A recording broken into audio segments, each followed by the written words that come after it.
योगपीठे तटे भीमरथ्या वरं पुण्डरीकाय दातुं मुनिन्द्र समागत्य तिष्ठं तमानन्दकन्दं परब्रह्मलिङ्गं भजे पाण्डुरङ्गम्।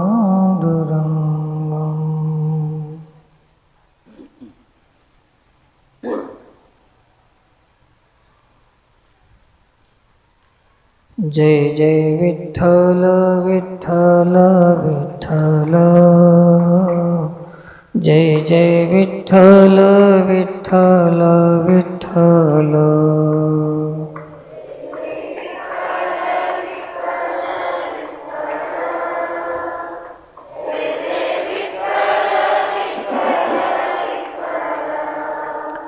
जय जय विठ्ठल विठ्ठल विठ्ठल, जय जय विठ्ठल विठ्ठल विठ्ठल।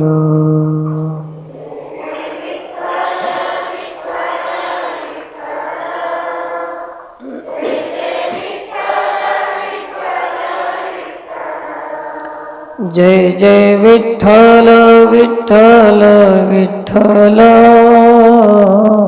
जय जय विठ्ठल विठ्ठल विठ्ठल।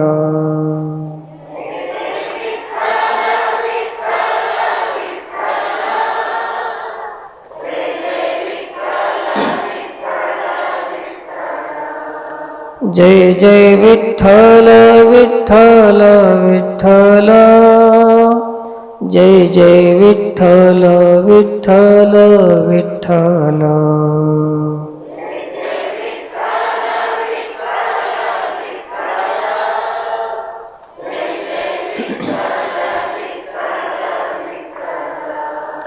जय जय विठ्ठल विठ्ठल विठ्ठल,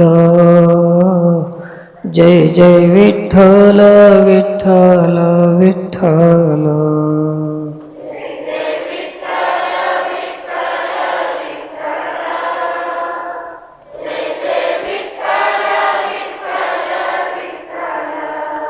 जय जय विठ्ठल विठ्ठल विठ्ठल, जय जय विठ्ठल विठ्ठल विठ्ठल।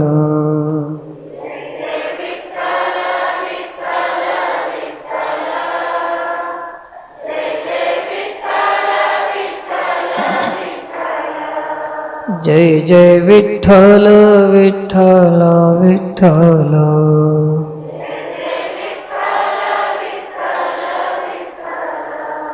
जय जय विठ्ठल विठ्ठल विठ्ठल।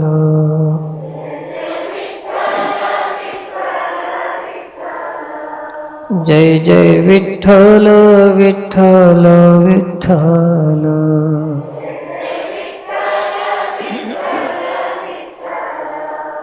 पुंडलीकवरदे विठ्ठल, ज्ञानदेव तुकाराम।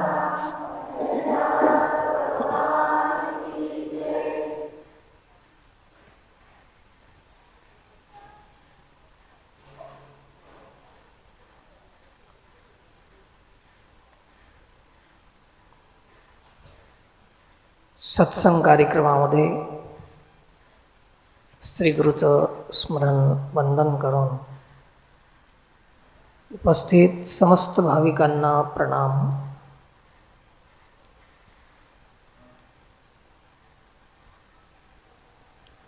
या रामतत्वाच्या अवतीभोवती चर्चा आहे। आपण सर्व सत्संग कार्यक्रमामध्ये रामाला जाणून घेण्याची इच्छा ठेवून एवढा खटाटोप प्रयत्न आपण करीत आहोत।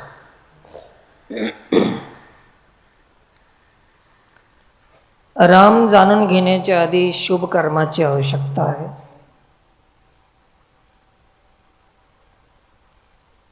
आणि नुसती शुभ कर्माची आवश्यकता नाही, तर अशुभ कर्मांना वर्जित करण्याची आवश्यकता आहे, टाळण्याची आवश्यकता आहे. शुभ अशुभाची ओळख करून देण्यासाठी सत्संग आहे. सत्संग एक शाळा आहे, विद्या आहे. तसं शाळेतली एक विद्या आहे आणि सत्संग एक विद्या आहे. आता सांगितले ना खुशीनं. शाळेतली विद्या बाह्य जगत जाणून घेण्यासाठी आहे. सत्संगातली विद्या अंतर्जगत म्हणजे दुसऱ्याला जाणून घेण्यासाठी शालेय विद्या आहे आणि स्वतःला जाणून घेण्यासाठी सत्संग विद्या आहे. याला आत्मविद्या असं म्हणतात. आत्मविद्या प्राप्त करण्यासाठी सत्संग ही शाळा आहे. आणि तुम्ही आम्ही सर्व विद्यार्थी आहोत. सांगणारा वक्त्याला बी श्रवण करत करत ऐकावं लागतं. आता मी सांगालोच का ऐकालो बी, मी जे सांगतो तो मी स्वतः ऐकत राहतो. म्हणून श्रोतेवीन वक्ता, जे ऐकत नाही फक्त सांगतो तो वक्ता होऊ शकत नाही. सांगावं लागतं आणि स्वतः ऐकावं लागतं.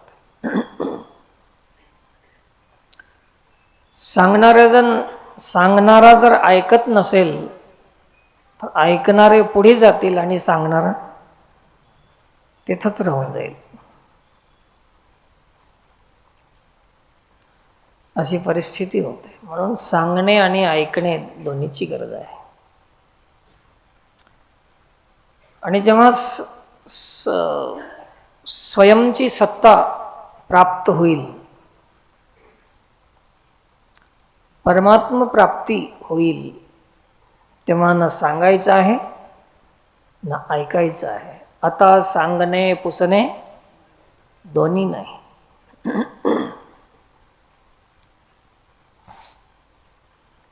तर असं हे शुभ अशुभ कर्माचा विचार सत्संगमध्ये ऐकायला मिळतो. शुभ कर्म काय आहेत, अशुभ कर्म काय आहेत. जसं सध्याचा दौर चालू आहे की वृक्षारोपण, हे कोणतं कार्य आहे? शुभ कार्य आहे. शुभ कार्य केल्या वाचून राहू नये, कोणीही केल्या वाचून राहू नये, आणि अशुभ कार्य कोणीही करू नये. धार्मिक, सामाजिक, सांस्कृतिक, समाज हिताचे जे कार्य आहेत, भगवद्गीता सांगते सर्वभूत हिते रतः. अनेकांचं हित ज्याच्यामध्ये आहे ते कार्य, कुठलंही कार्य असो, ते शुभ कार्य आहे. आणि शुभ कार्याचं फळ आहे आपल्या जीवनामध्ये मिळणारी अनुकूलता, सुख. अशुभ कार्याचं फळ आहे दुःख. आता जे काही आमच्या जीवनामध्ये दुःख आलेलं आहे किंवा येणार आहे, हे कोणत्या कार्याचं फळ आहे? अशुभ कार्याचं फळ आहे. जे अशुभ कार्य आहे की जे शास्त्रानं ज्याचं निषिद्ध केलेलं कार्य आहे. शुभ कार्य आहे शास्त्रानं विहित सांगितलेलं कार्य आहे. तर अशुभ कार्याचं फळ दुःख आहे आणि शुभ कार्याचं फळ सुख आहे. मायबाप, अशुभ कार्य तर केलेलं फळ आता चुकणार नाही, ते तर भोगायचंच आहे पक्क, आणि भोगणंच चांगलं आहे. अशुभ कार्याचं फळ दुःख आहे आणि ते भोगणेच चांगलं आहे का? तर त्याच्यातून सुटायचं आहे ना, मुक्त व्हायचं असेल तर त्या भोगण्याला कोणीही कंटाळा करू नये. दुःख भोगण्याला ते टाळणे शक्य नाही. ते टाळण्यामध्ये ऊर्जा आपली बर्बाद करण्यापेक्षा ते भोगण्यामध्ये ऊर्जा चालली ना, एकेरीच बरं आहे ना, दुहेरी काय? शुभ कार्याचं फळ सुख आहे. सुख तुमच्या जीवनामध्ये येईल, संपत्ती येईल, सुख येईल, कला कुशलता विद्या विद्वता सत्ता संपत्ती इत्यादी गोष्टी येतील तुमच्या जीवनामध्ये. तर तुम्ही त्याला समाजामध्ये इतरांसाठी त्याचा उपयोग करा, वाटा. सुख वाटलं पाहिजे आणि दुःख स्वतः भोगलं पाहिजे. आम्ही दुःख वाटण्याचा प्रयत्न करतो आणि सुख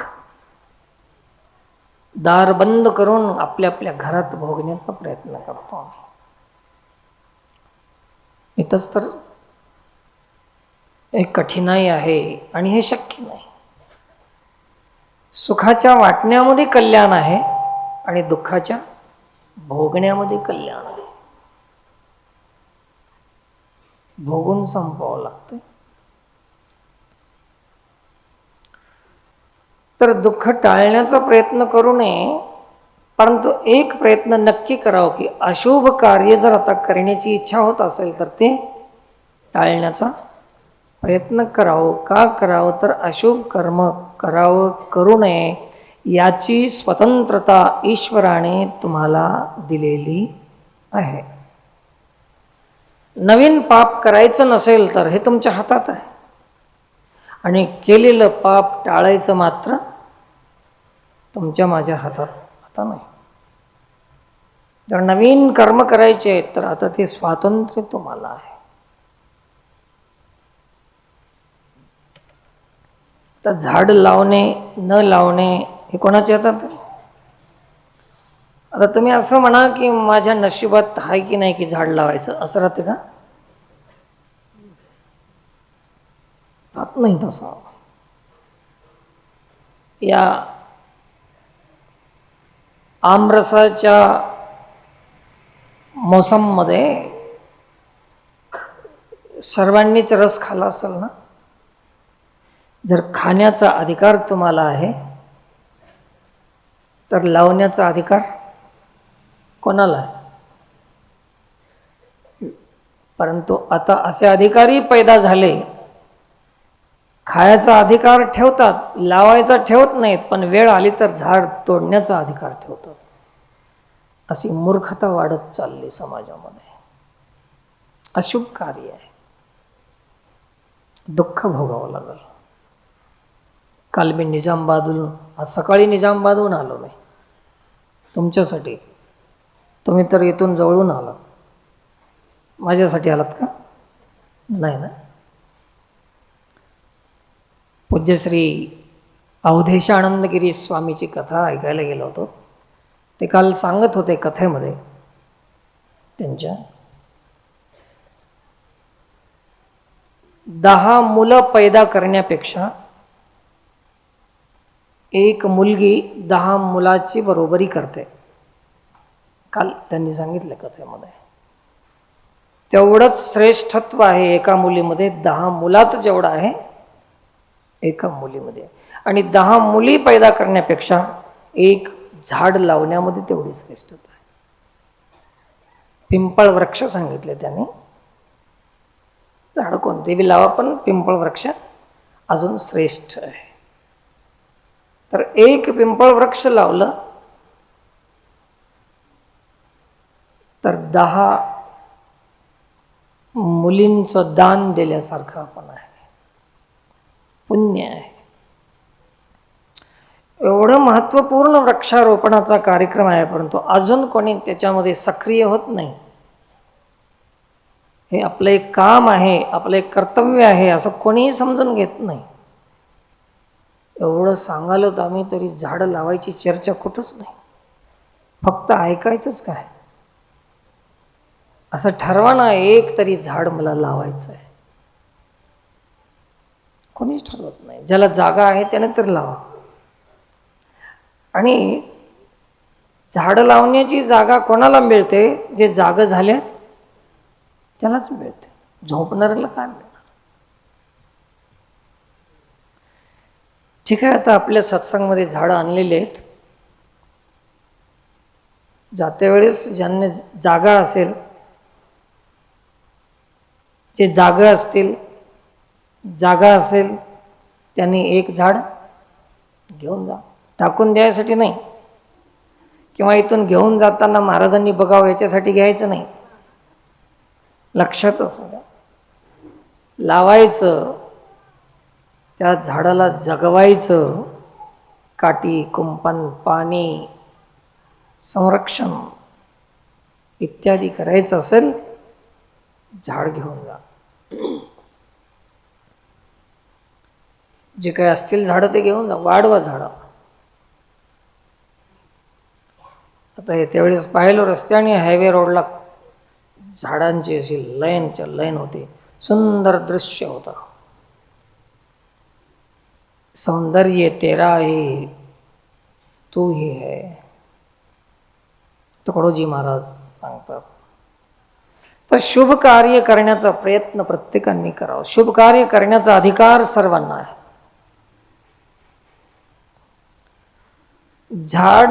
झाड लावणं शुभ कार्य आहे.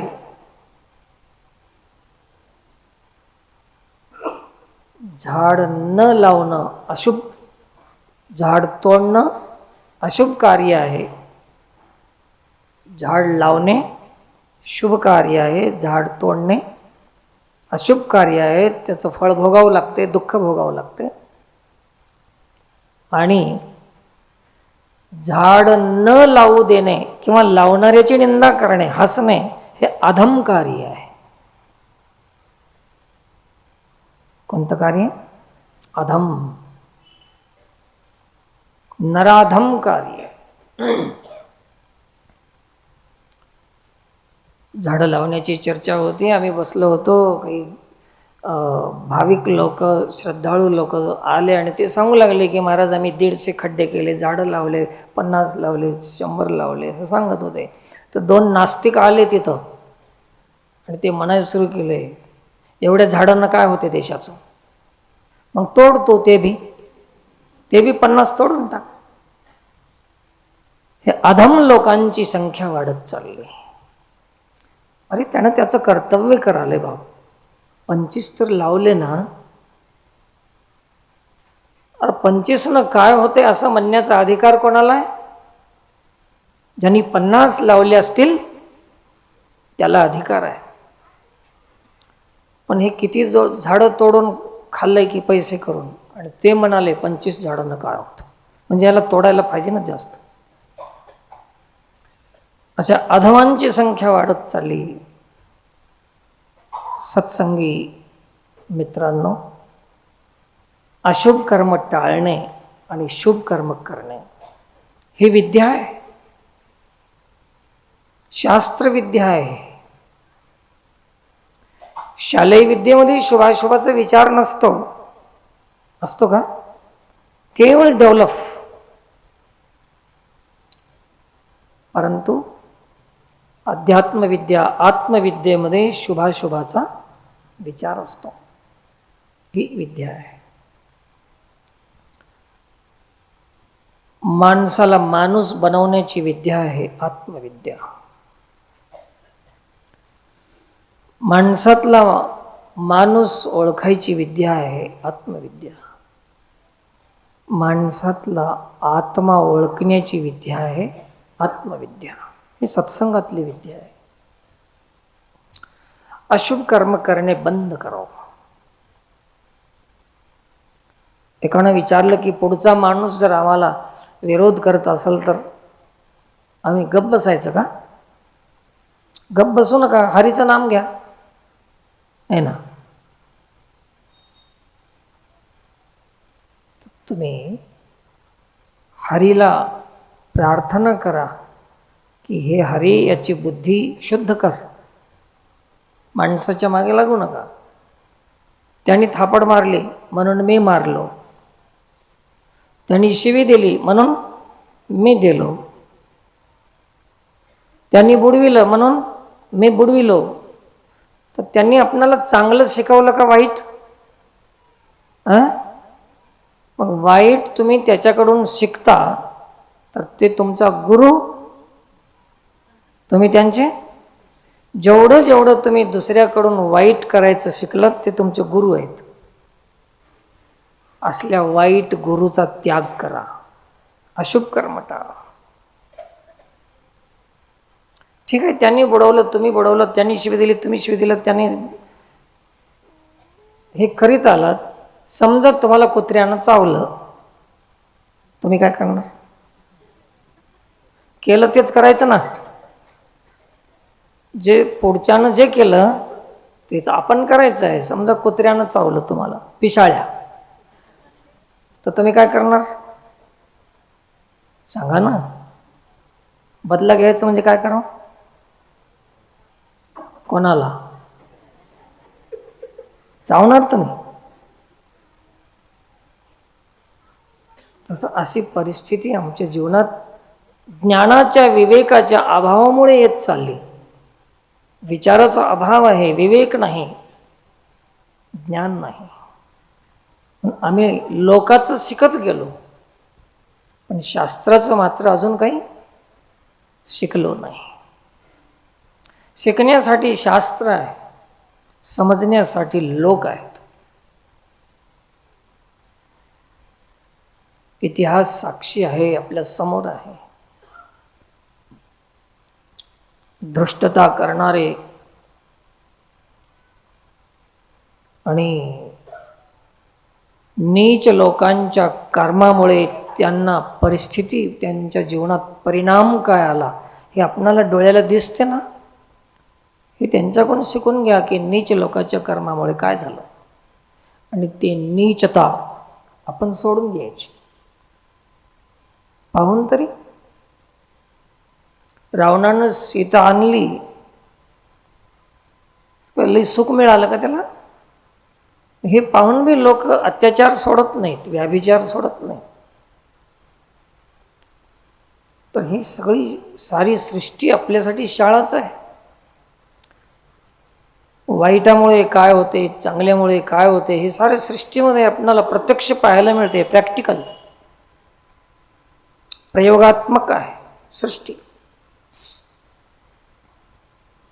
हे समजून आपण आपलं पाऊल टाकणं महत्त्वपूर्ण आहे.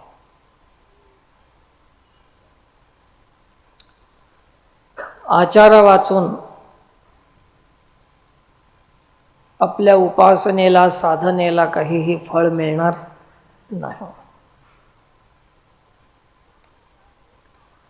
सकाम निष्काम भाव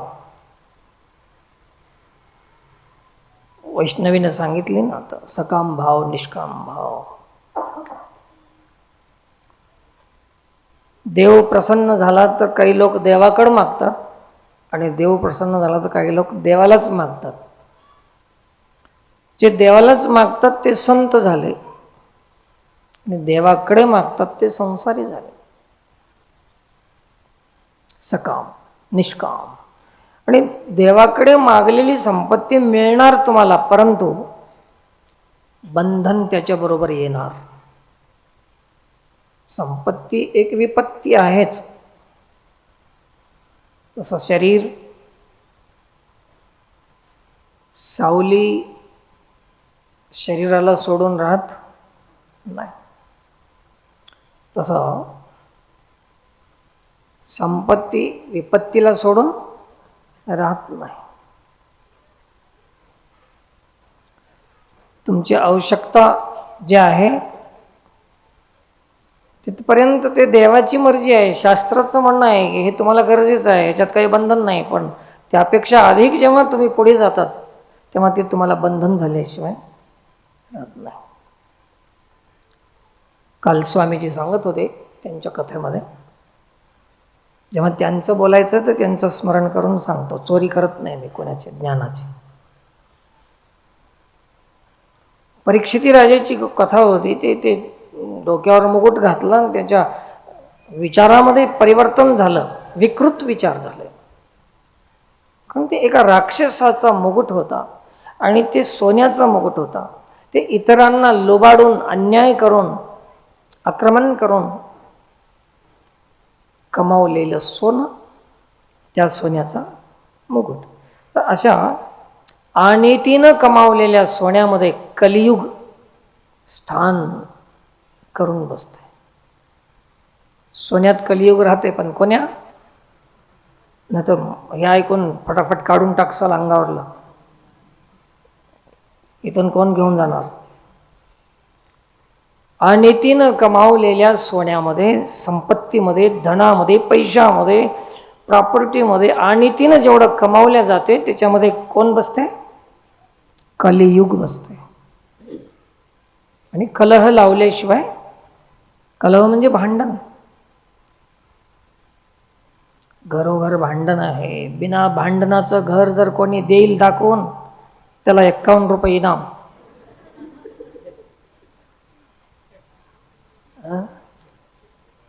51 रुपये बस झाले ना? बिना भांडणाचं घर दाखवा मला.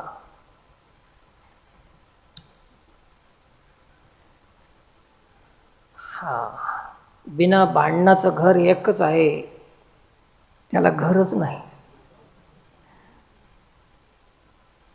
ते आमचे मारुती राया, हनुमानजी, त्याला घरच नाही तर भांडण कुठून येईल? कामची नाही तेथे क्रोधची कैचा, तेथे कैचे भांडण रे, कामनाच नाही.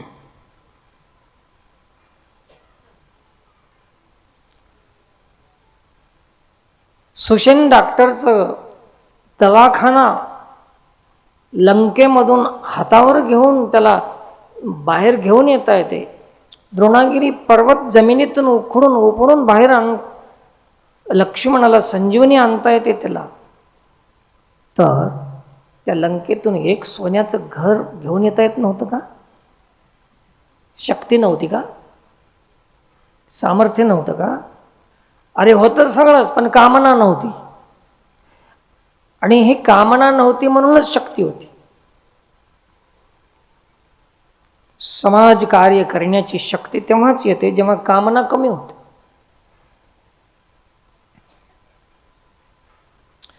हे जी साधना आहे, शुभ कार्य, चांगले कर्म, सत्कर्म, नामस्मरण, हे आपल्या संसारामध्ये आपल्या जीवनातली दुर्बलता हटवते. ते दुर्बलता कमी होते त्याच्यामुळे. जे की आज आम्ही दुर्बल आहोत, शक्तिहीन महसूस कर रहे आहोत. कसं तरीच वाटालंय, कसं तरीच व्हायलंय, झोपच येणा गेली. काय आहे? दुर्बलता आहे. अशुभ कर्माची दुर्बलता आहे. कशानं आली ही दुर्बलता? अशुभ कर्मामुळे आली. चुकीचे काम करा, दुर्बलता येते. आपल्या जवळचं धन, संपत्ती, जे बी काय असेल, सत्ता,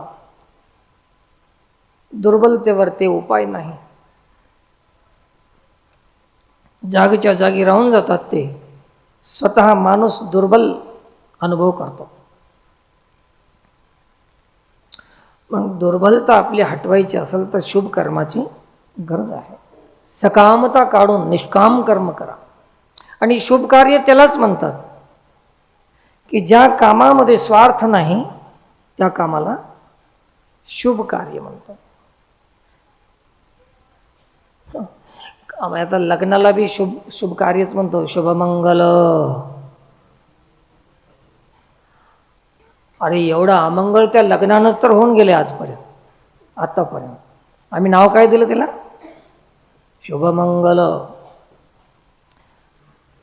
याच्यासाठी नाव दिलं आम्ही की नकली वस्तू जर विकायची असेल तर लेबल कोणतं लावावं लागते? असली, है ना? चांगल्या कंपनीचं लेबल लावलं. लग्न अशुभ म्हणून जर ठरवलं तर हे लोक बिघडतील म्हणून त्याला नाव काय दिलं? शुभमंगल. चला करून घ्या.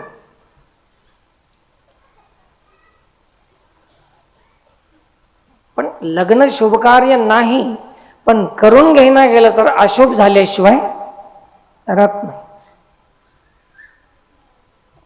आता म्हणतील हे लेकरं म्हणतील की आम्हाला आधी असं म्हणलं ना आता तसं म्हणलं. त्याच्यापेक्षा अशुभ होणार आहे. काय केल्यानं? नाही करून घेतलं तर. म्हणून याला शुभ मंगल म्हणावं, उगं करून घ्यावं, पिढा गेला, हेच बरं.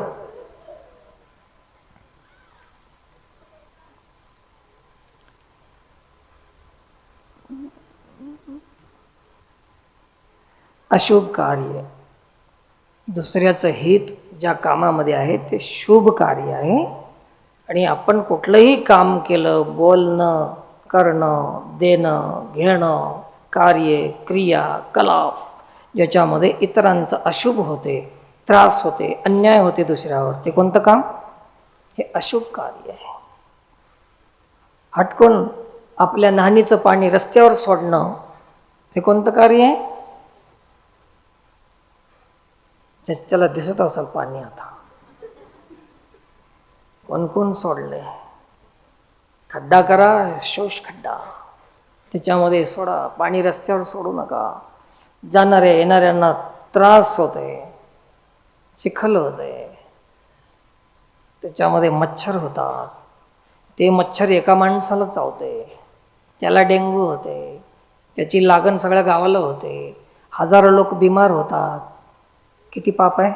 कशामुळे? एक पाणी रस्त्यावर सोडलं तर एवढं मोठं पाप आहे. हे कोणतं कार्य आहे हो? मग जेवढे सत्संगी आहेत त्यांनी आपल्या पाण्याची व्यवस्था करून घ्या.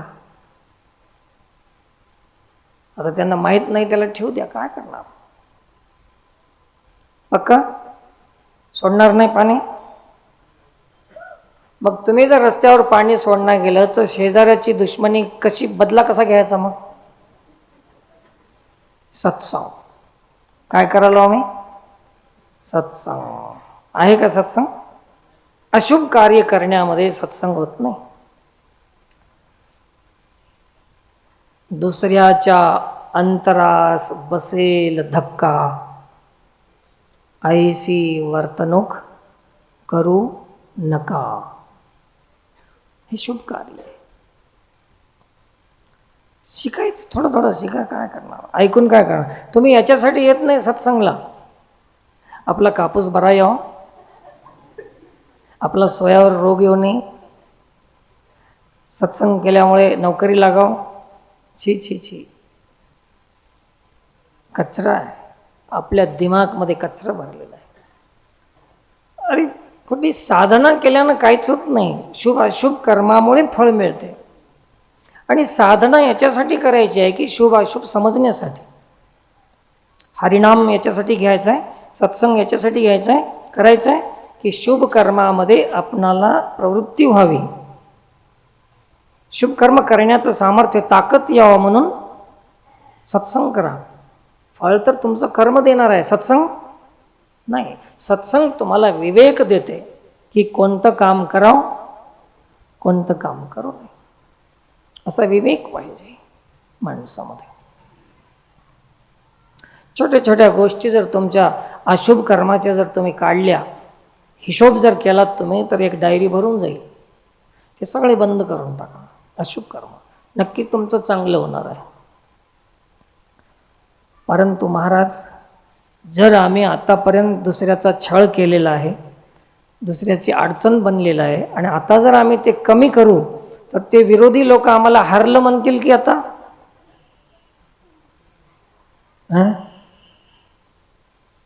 तर तुम्हाला नक्कीच ते अशुभ कर्माचं फळ, दुःख मिळणार आहे.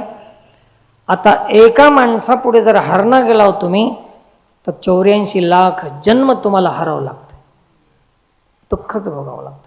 एका पुढे हरलेलं बरं की इतके जन्म हरलेलं बरं? सांगा.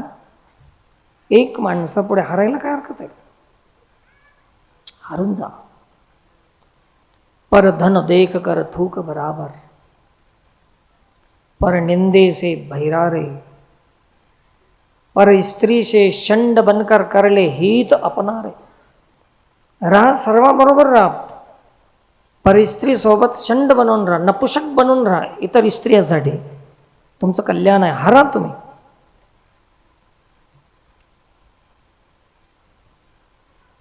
कुठे गेली छोटी?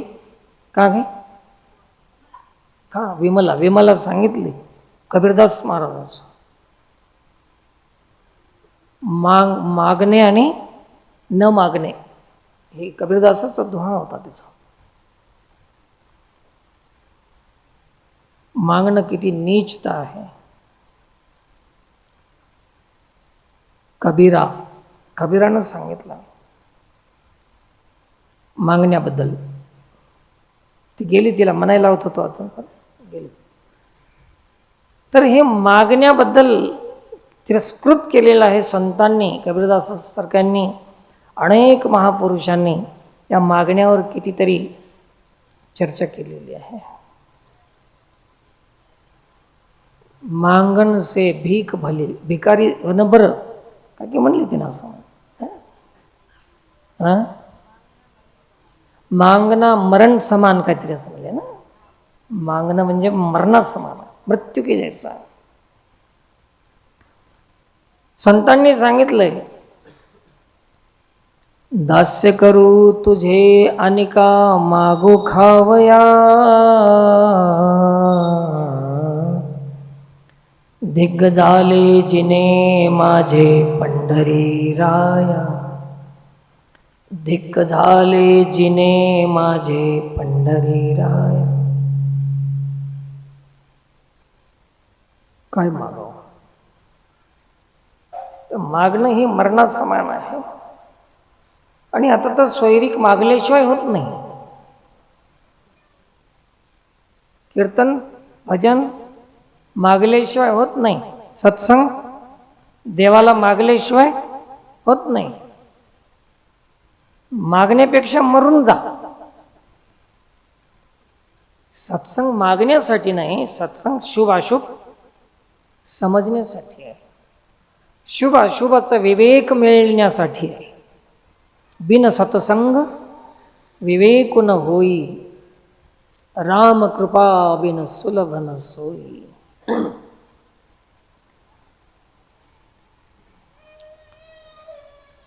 असो, जेव्हा सुग्रीवाचा गैरसमज वाळीला झाला की आणि जे विवराला जे मोठा पर्वत लावून आला ते याच्यासाठी की माझा भाऊ मधीच मरून जाओ, राहून जाओ. कथा ध्यानात आहे ना. आणि आपण राज्य करावं, याची पत्नीही आपलीच हो, राज्यधर बनाव, आपण सुख साम्राज्य भोगाव, अशा दुरुद्देशानं सुग्रीवानं हे काम केलेलं आहे. असा गैरसमज पत्नी आणि संपत्तीमुळे कोणाला झाला? वाळीला झाला. वाळीला. मग ही कथा सगळी रामाला सांगितली सुग्रीवानं. रडू लागला की राम काय करू, माझी संपत्ती गेली, राज्य गेलं, पत्नी गेली, सुख गेलं, मी बेचैन आहे आता, माझ्या जगण्याला काही अर्थ नाही आता. पण एक गंमत अशी आहे, भले वाळीच्या विरोधानं मृत्यूच्या भयानं का होईना सुग्रीवानं त्याग केला की नाही संसाराचा, विषयाचा. विवेकानं नाही कराय, कशानं केला? अरे भयानं केला. भय होतं त्याच्या मनामध्ये. मृत्यू भयाने का होईना, राज्य संपत्ती स्त्री विषय भोग सगळे त्याग केले की नाही. त्या निमित्तानं का होईना पण त्याग केला म्हणून राम भेटला. त्यागात शांती नंतरम. आणि ज्याच्यामुळे त्याग झाला त्याचे बी उपकार आहेत ना. कोणाचे? वाळीचे, त्याला बी राम भेटायला गेला. तुम्ही त्याला कमी समजू नका. ज्याच्यामुळे तुम्हाला त्याग होऊ शकते ते बी तुमच्यासाठी गुरु आहे, तुमच्यासाठी परोपकारी आहे. वाळीच्या भयानं ऋष्यमुख पर्वतावर राहू लागले.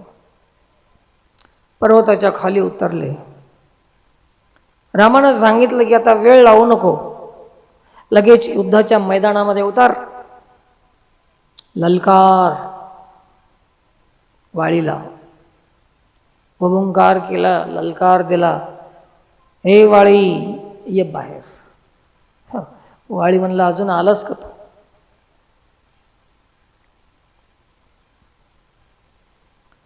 मग युद्ध सुरुवात झालं दोघांचं. रामानं सांगितलं तो युद्ध सुरुवात कर, मी त्याला मारतो. सुग्रीवानं सांगितलं रामा तुम्ही मारता, परंतु तुम्हाला माहीत आहे का काही? ते म्हणले काय? अरे ती वाळी असं सामान्य नाही. तुम्ही मारतो म्हणालात पण मला भरोसा नाही. कोण म्हणते? सुग्रीव भरोसा करणं गेला, रामावर भरोसा नाही. आपला तरी आहे का? कामावर भरोसा आहे आपला, पण रामावर नाही. रामाने विचारलं आहे तरी तो कसा? सांग तरी, त्याचं बळ काय, बुद्धी काय, सांग. म्हणले दुंदोबी नावाचा राक्षस, त्याला बुक्कीनं मारून टाकलं म्हणे. मग आणि त्याचं जे प्रेत आहे, मड आहे, ते सापळा आहे शरीराचा, ते पायाच्या अंगुठ्यानं जे नवचल पायानं त्याच्या हातानं ते मरू शकते. म्हणजे एवढी शक्ती कोणात आहे? वाळीमध्ये आहे. राम म्हणले ठीक आहे चल. गेले. असं ते प्रेत पडून होतं, त्याच्या खाली पाय दिला, असं उचलून हे केलं. असं 3 बार त्याला काय म्हणतात त्याला तोललं असं आणि त्याला टाकून ते जाऊन पडलं. ते तूर चतुर. म्हणजे आता भरोसा आहे तुला? सुग्रीवाला विचारलं. सुग्रीव म्हणला नाही. का नाही आता? म्हणले जेव्हा वाळीनं याचं शरीर उचललं होतं तेव्हा याच्यामध्ये रक्त, मांस, मज्जा हे होतं म्हणला मटेरियल. आता तुम्ही उचलला होते वाळून गेलेला आहे, शुष्क आहे. मला भरोसा नाही. हा, आता तुला भरोसा कसा देऊ मी? आता स्वतः परमात्मा येऊन सांगायला तरी भरोसा नाही, आपणाला तर मनानं भरोसा करायचा आहे, कसा होईल? म्हणले मग दुसरं काहीतरी सांग भरोसा यायसारखं. म्हणले ते 7 ताडाचे झाड आहेत ना, एक इकडं आहे, एक इकडं आहे, एक इकडं, एक इकडं, असं लाईनमध्ये नाहीत. एकाच बाणानं ते विषम असलेले ताड वृक्ष एकाच बाणानं छेदन करेल, त्याच्या हातानं वाळीचा मृत्यू आहे. आता हे शक्य आहे का? राम म्हणले ठीक आहे. काढले, धनुष्याला बाण लावले. लक्ष्मण होता जवळ. लक्ष्मण म्हणला दादा हे कसं? आता ते म्हणला तू जवळ तरी ये माझ्या. लक्ष्मण जवळ आले. लक्ष्मण शेषाचा अवतार आहे आणि पृथ्वी कोणाच्यावर ओझा आहे? शेष भगवान. लक्ष्मणाला सांगितलं की तूच आहेस ना हे धरणारा पृथ्वी. मग झाडं कशावर आहेत? हे नीट करायचं काम कोणाचं?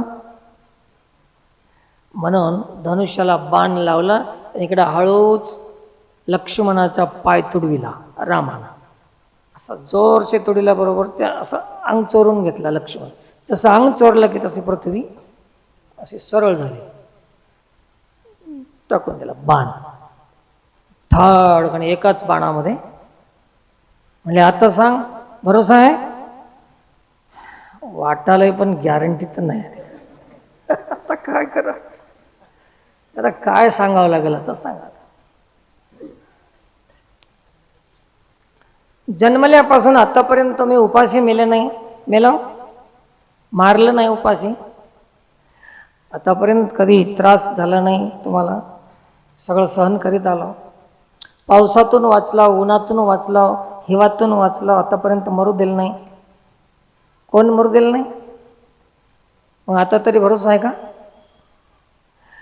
80 वर्ष झाले कोणाकोणाचं तर अजून उपाशी मेल नाही, ते बी म्हणते काय खावं लागेल आता पुढे. भरोसा आहे त्याला? म्हणून आपण आपला भरोसा कोणावर पाहिजे? देवावर पाहिजे, रामावर पाहिजे. आणि नेमकं त्याच्यावरच आपला भरोसा नाही. असले माणसं आपण. तेव्हा भरोसा आला सुग्रीवाला.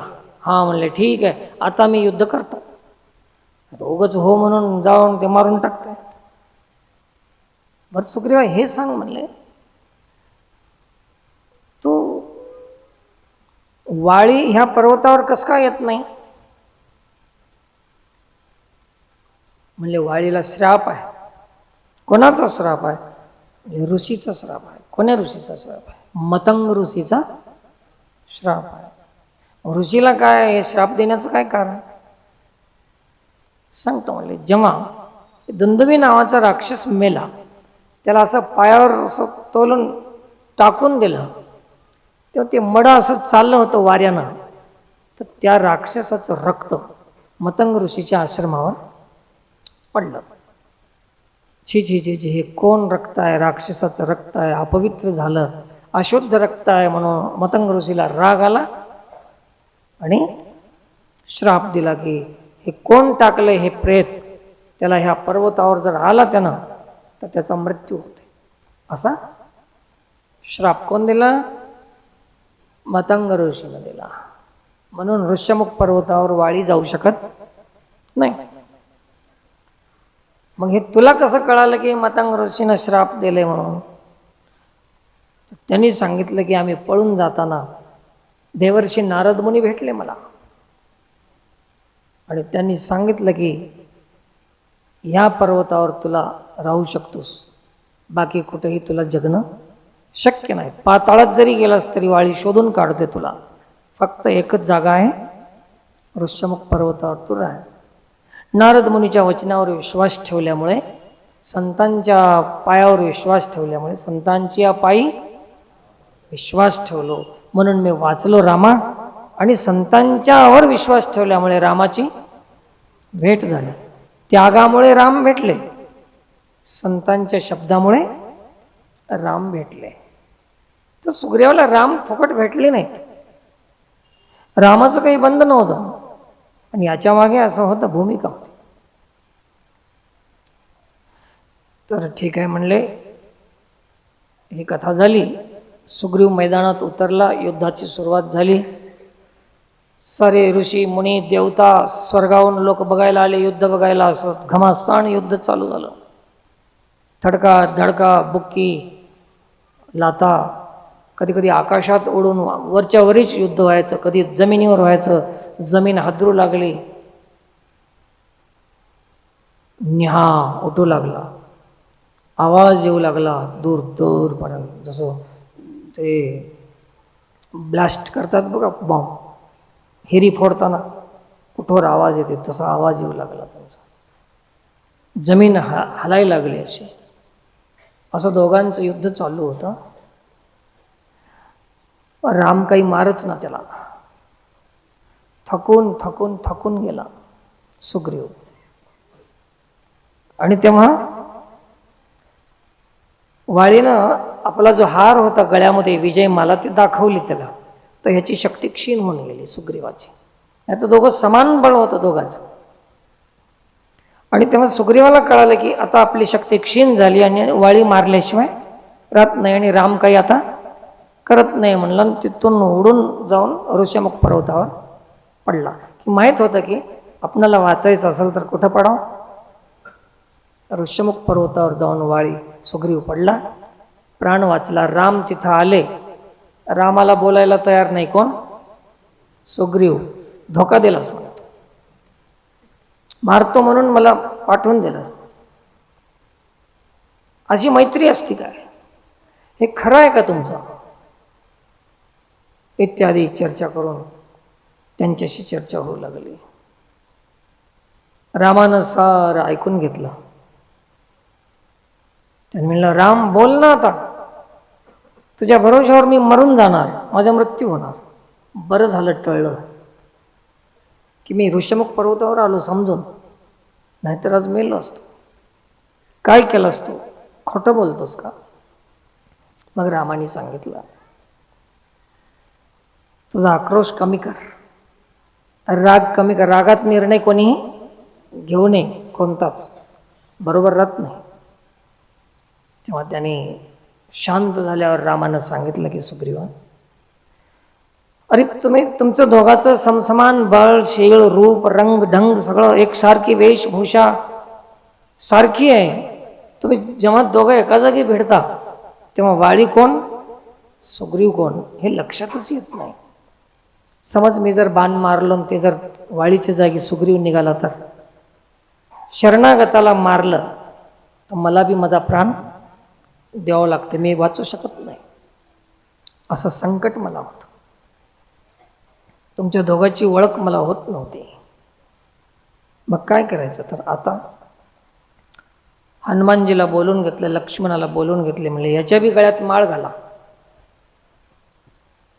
रामानं जवळ घेतलं, आलिंगन दिल्याबरोबर त्याचे जे क्षत विक्षत झालं होतं शरीर सारं तंदुरुस्त होऊन गेलं. पूर्वीपेक्षा अजून शक्ती, बळ, स्फूर्ती सुग्रीवामध्ये प्रदान झाले, डबल आले. आणि सांगितलं की हे माळ तुझ्या गळ्यात घालायचे. कमळाचे फुलं आणले आणि एका एका पाकळीवर त्यांनी राम राम राम राम लिहिलं त्याच्यावर, आणि ते माळ सुग्रीवाच्या गळ्यात घातले. गळ्यात घालून पुन्हा म्हणले आता होय मैदानामध्ये. असं सुग्रीवाला तयार केलं. कोण? रामानं. आता पुढच्या रविवारी पाहू की वाळीचा वध कसा होते, काय नाही. राम मारतात त्याला, पण एवढी गॅरंटी करावं लागली तेव्हा राम तयार, सुग्रीव तयार झाला. भरोसा करायला तयार नव्हता. तर याच्यामध्ये आपल्याला एकच सांगायचं आहे की अशुभ कर्माचं फळ दुःख आहे, शुभ कर्माचं फळ सुख आहे. सुख आणि दुःख आपल्या जीवनामध्ये काय येतात? तर ह्याच्यामुळे येतात. तर आता जे क्रियमान आहे, आता जे करायचं आहे, तर नवीन जे काही करायचं आहे ते तुमच्या हातामध्ये ईश्वरानं स्वातंत्र्य दिलेलं आहे. करायचं की नाही करायचं ह्याचं स्वातंत्र्य आहे.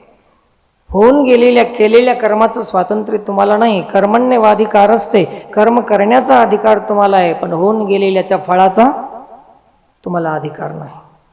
ते देईल तेच तुम्हाला भोगावं लागते. तर असं शुभाशुभाचा विचार कुठं मिळते? सत्संगला कशासाठी येणार सांगा? शुभ अशुभ कर्म. एक मावशी म्हणली, महाराज माझा नवरा दारू सोडाव म्हणून मी सत्संग करालो. लई जर सत्संग करशील ना त्याच्यासाठी तर ते महाराजालाच पाजवायचा प्रयत्न कर, ते सोडणार नाही. भाई याच्यासाठी सत्संग नाही, सत्संग तुम्हाला सुधारण्यासाठी आहे. शुभ अशुभ, योग्य अयोग्य, सारा साराचा विचार तुमच्या लक्षात यावा याच्यासाठी हे सत्संग आहे. तर सत्संग करत जा, तर या विचारानं करत जा. कृपया आज वृक्षारोपण कार्यक्रम आपल्या इथे ठरलेला आहे. इच्चोडा या मंडळमध्ये इकडे माधापूर रोड कडे स्मशानभूमी आहे, साई मंदिर, साईबाबा मंदिराकडं, त्या मंदिराकडं आपणाला जायचं आहे. आता ज्यांना शक्य आहे त्यांनी तिकडे या. तिथं बी सत्संग थोडंसं आणि आहे ना हनुमान चालीसा तिथंही करायचा आहे. भूत पिशाच निकट नाही आवे म्हणून हनुमान चालीसा तिथं करायचं आहे. ज्याला ज्याला भूताचं भेव वाटते त्यांनी तिथं या. ज्यांना काम असेल, शक्य नसेल ते घरला जा. आणि आता आपल्याला इथून प्रसाद घेऊन लगेच त्या कार्यक्रमाला जायचं आहे. खड्डे करून तयार आहेत. झाडायसाठी हो.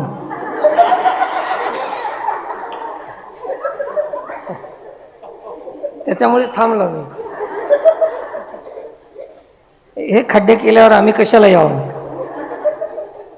तर प्रत्येकाने एका त्याच्यामध्ये झाड लावायचं. गेल्या गेल्या 5 मिनिटामध्ये झाड लावून होऊन जावं काम. आणि त्याच्यानंतर एक 5-10 मिनिट आपण तिथं भेटू, सत्संग वगैरे करू, हनुमान चालीसा करून आपल्या आपल्या घरला निघून जायचं आहे. तर झालेली सेवा भगवत चरणी समर्पित करून सेवेला पूर्णविराम. पुंडलिक वरदे हरी विठ्ठल, ज्ञानदेव तुकाराम, पंढरीनाथ भगवान की जय. काही कार्यकर्ते थोडं समोर जाऊन थांबतील, बाकीचे लगेच जेवण करून त्या स्मशानभूमीकडे जाणार आहेत.